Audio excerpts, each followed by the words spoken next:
So hey guys, welcome back to my channel. तो दोस्तों, जैसा कि हमने मार्शल मास्टर के पिछले एपिसोड में देखा था कि कंपटीशन का फर्स्ट राउंड खत्म हो गया था, जिसके बाद अब बारी थी फ्लेम्स को टेस्ट करने की। एक एक करके सभी कॉम्पिटिटर्स एग्जामिनर के पास अपने फ्लेम्स को लेकर जाते हैं। किसी का रैंक 600 में आ रहा था तो किसी का 700 में। लेकिन फिर जब रेड बालों वाला वो लड़का अपने फ्लेम को टेस्ट करवाने जाता है तब उसकी रैंकिंग आती है 931। और अब आगे दोस्तों, आज के एपिसोड की शुरुआत बिल्कुल उसी जगह से होती है जहां हमें दिखाया जाता है कि रेड बालों वाला लड़का अपनी रैंकिंग सुनकर काफी ज्यादा खुश हो गया था। वो कहने लगता है कि अब तो ये कंपटीशन मैं ही जीतूंगा।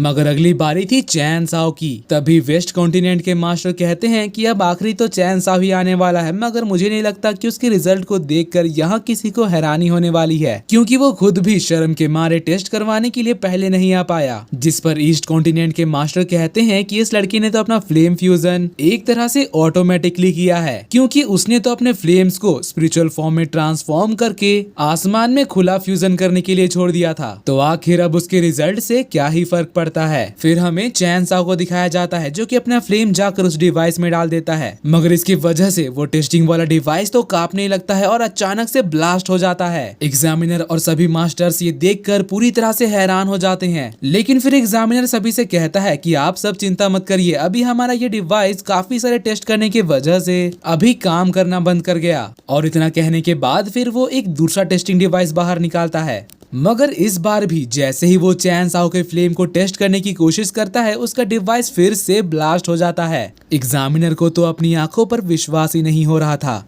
यहाँ तक कि लॉर्ड ओयांग भी ये देखकर हैरान रह गए थे। इसलिए फिर वो एग्जामिनर से कहते हैं कि अब तुम एक 7th रेल्म के टेस्टिंग डिवाइस का इस्तेमाल करो। तो एग्जामिनर एक स्पेशल 7th रैंक का टेस्टिंग डिवाइस निकालता है, और जैसे ही वो चैन साओ के फ्लेम को टेस्ट करना शुरू करता है तो उसे नंबर्स मिलने लगते हैं, जिसकी शुरुआत ही होती है 12 मिलियन से। मगर ये नंबर बढ़ते ही जा रहा था। ईस्ट कॉन्टिनेंट के मास्टर के तो होश ही उड़ जाते हैं। वो कहते हैं कि ये तो एक लेवल 6 का फ्लेम बनने वाला था, आखिर इसने इतने मामूली से फ्लेम्स की मदद से लेवल 7 का फ्लेम कैसे बना लिया। मास्टर ओयांग कहते हैं कि ये तो सच में अजूबा है। चैन साओ का फ्लेम एक यांगू मोल्टेन फ्लेम है। नॉर्दर्न रीजन के पेविलियन मास्टर भी ये सुनकर हैरान हो जाते हैं। वो कहते हैं कि ऐसा फ्लेम का नाम तो मैंने पहली बार सुना है। जिस पर मास्टर ओयांग बताते हैं कि चैन साओ ने एक एंशिएंट टेक्निक का इस्तेमाल किया था, जिसमें सभी फ्लेम्स को उसने स्पिरिचुअल फॉर्म में ट्रांसफॉर्म कर दिया था, जिसके बाद वो सभी एक दूसरे से फाइट करके अपनी ताकत और कैपेबिलिटी के हिसाब से फ्यूजन करते जा रहे थे। और फाइनली जो फ्लेम सभी स्पिरिचुअल फ्लेम्स को हराकर सुप्रीम लीडर बना, वही यांगू मोल्टेन है। वहीं एग्जामिनर के तो पसीने छूट रहे थे। वो कहते हैं कि मुझे माफ करना, लगता है कि ये मशीन खराब हो गई है। मैं एक बार फिर से इसके फ्लेम को टेस्ट करता हूँ। मगर जितनी बार भी वो टेस्ट करते, रिजल्ट बिल्कुल सेम आ रहा था। साउथ कॉन्टिनेंट के मास्टर कहते हैं कि मास्टर ओयांग, हमारे सामने जो फ्लेम है वो ऑब्वियसली 6th रेल्म का नहीं है।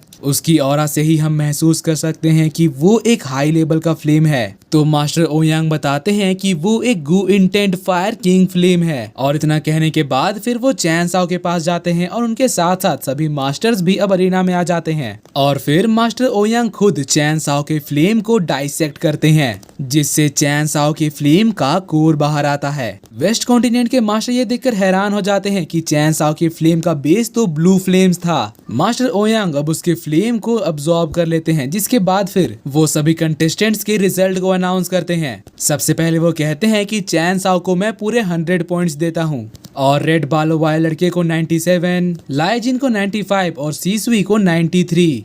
और फिर बाकी सब कंटेस्टेंट को भी उनके रिजल्ट बताते हैं। सभी कंटेस्टेंट जो कि पहले राउंड में पास हुए थे वो आगे बढ़ते हैं। फिर मास्टर ओयांग अनाउंस करते हैं कि अब मैं सेकेंड राउंड की शुरुआत करता हूँ। और इतना कहते ही वो एक ट्रेजर बाहर निकालते हैं, जिसका नाम था 5 जेड पिल पगोड़ा। ये एक तरह का डोमेन एक्सपेंशन डिवाइस था। मास्टर ओयांग जैसे ही उसको एक्टिवेट करते हैं, यहाँ से सभी कंटेस्टेंट्स और मास्टर एक अलग ही डोमेन में पहुंच जाते हैं। फिर वो बताते हैं कि अब तुम सब एक हेवनली वर्ल्ड में हो। इस जगह के एटमॉस्फेयर में नॉर्मल वर्ल्ड से काफी ज्यादा ऑरा है। इस राउंड में तुम सभी को स्पिरिचुअल मेडिसिन कल्टीवेट करना है। और फिर वो इस जगह की खासियत बताने लगते हैं कि इस जगह में जो तुम 30 मिनट में हर्ब्स उगाओगे, उसकी लाइफ लाइन बाहर की वर्ल्ड यानी कि हमारी धरती में हजारों साल की होगी। तुम सभी को 10-10 कैप्सूल और 6 स्पिरिचुअल मेडिसिन सीड दिया जाएगा, जिनको यहाँ तुम्हें कल्टीवेट करना है। फिर आधे घंटे के बाद जिस कंटेस्टेंट ने सबसे ज्यादा एलिक्सर को कल्टीवेट किया होगा, उसी को सबसे ज्यादा पॉइंट्स मिलेंगे।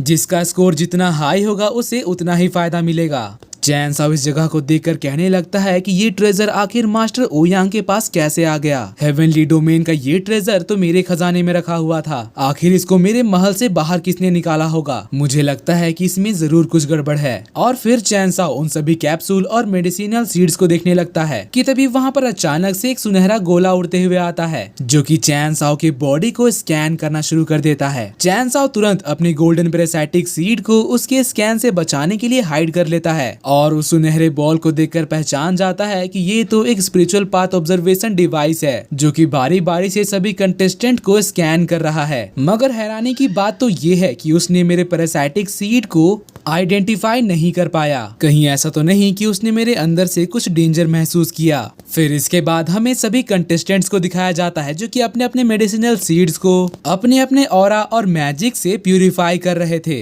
रेड हेयर बॉय कहता है कि ये राउंड तो मैं ही जीतूंगा और अपने सीड्स को तुरंत प्यूरिफाई करके जमीन में गाड़ देता है। फिर हमें दिखाया जाता है कि सभी कंटेस्टेंट्स का हर्ब कल्टीवेशन शुरू हो गया था। सभी के फ्लाइंग आइलैंड्स में से काफी ज्यादा एनर्जी निकल रही थी। मगर बात करें चैन साओ की, तो वो अपनी कल्टीवेशन शुरू करने से पहले अपनी मैजिक की मदद से इस पूरे आइलैंड को ऑब्जर्व करता है और साथ ही आइलैंड के सभी मेरिडियन पॉइंट्स को एक्टिवेट कर देता है, जिससे एटमॉस्फेयर की सारी एनर्जी उसके तरफ ही एब्जॉर्ब होने लगते हैं।